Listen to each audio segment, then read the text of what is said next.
Remove the battery. Remove the two T8 11mm screws that secure the keyboard to the base enclosure.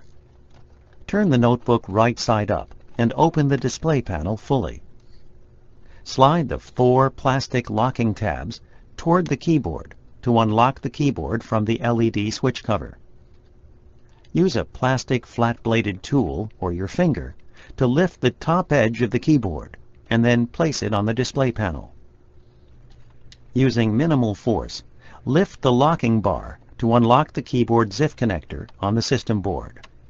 Important: use care to prevent damaging the ZIF connector and ribbon cable. Remove the keyboard ribbon cable from the ZIF connector.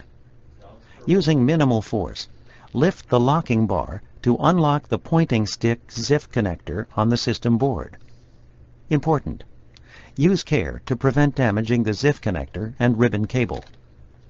Remove the pointing stick ribbon cable from the ZIF connector and remove the keyboard.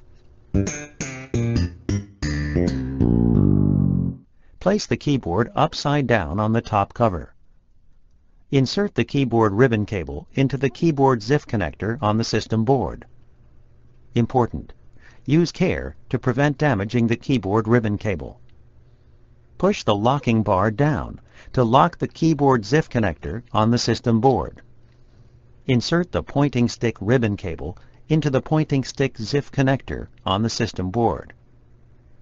Important: use care to prevent damaging the pointing stick ribbon cable. Push the locking bar down to lock the pointing stick ZIF connector on the system board. Swing the keyboard right side up on the top cover and tow the tabs on the bottom edge of the keyboard into the top cover. Press the keyboard flat and slide the 4 plastic locking tabs toward the rear of the notebook to lock the keyboard to the LED switch cover. Close the display panel and turn the notebook upside down. Replace the two T8 11mm screws.